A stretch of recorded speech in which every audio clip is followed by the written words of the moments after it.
इनकी लड़की इंतहाई हसीन व जमील और तालीम याफ्ता थी। खलीफा अब्दुल मालिक इसको अपनी बहू बनाना चाहता था।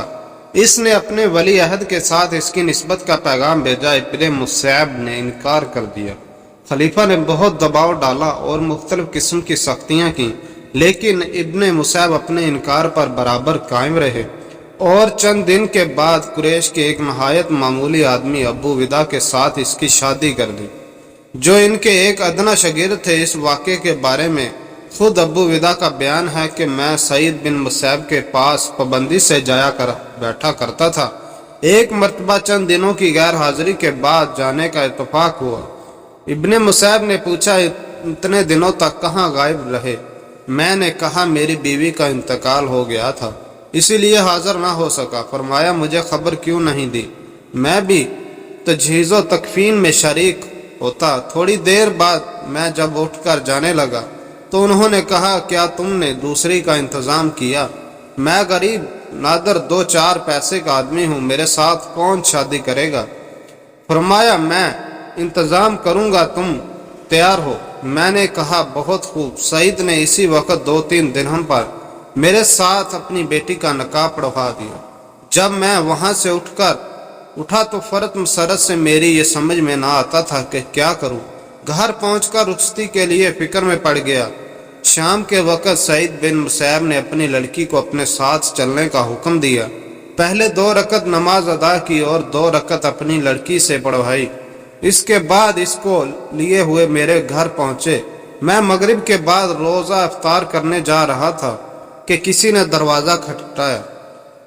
मैंने पूछा, कौन? जवाब मिला, सईद। मैंने सोचा, सईद इब्ने मुसैब तो अपने घर और मस्जिद के अलावा कहीं आते जाते नहीं, ये सईद कौन है? उठकर दरवाज़ा खोला तो देखा तो सईद बिन इब्ने मुसैब थे।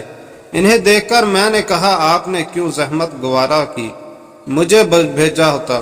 फरमाया, नहीं, मुझे तुम्हारे पास आना चाहिए था। फिर फरमाया, तुम तन्हा आदमी थे और तुम्हारी बीवी मौजूद थी। मैंने ख्याल किया कि तन्हा रात क्यों बसर करो, इसीलिए तुम्हारी बीवी को लेकर आया हूँ। वो इनके पीछे खड़ी हुई थी। उन्होंने इसे दरवाजे के अंदर करके बाहर से दरवाज़ा बंद कर दिया। मेरी बीवी शर्म से गिर पड़ी। मैंने अंदर से दरवाज़ा बंद कर लिया। इसके बाद छत पर चढ़कर पड़ोसियों में ऐलान कर दिया कि आज इब्ने मुसैब ने अपनी लड़की का अक़द मेरे साथ कर दिया और इसे मेरे घर पहुँचा गए। मेरी माँ ने दस्तूर के मुताबिक 3 दिन तक इसको बनाया संवारा। बनने संवरने के बाद मैंने इसको देखा तो वह नहायत हसीन कताबुल्लाह की हाफिज, सुनते रसूल की आलिम और हकूक शोहर की वाकफकार औरत थी। एक पढ़ी लिखी हसीन व जमील लड़की जो एक जलील उल कदर मुहद्दस ताबे की परवरदा बच्ची थी। शहर में इसकी इल्म और हुस्न जमाल और सीरत व करदार के चर्चे थे। इस अच्छे से अच्छा रिश्ता मिल सकता था, लेकिन लड़की के बाप ने लड़की को ऐसी तालीम दी थी कि हुकूमत वक़्त के वलीअहद की मलका बनने की बजाय इसने एक गरीब तालिब इल्म की बीवी बनने को हंसी खुशी मंजूर किया।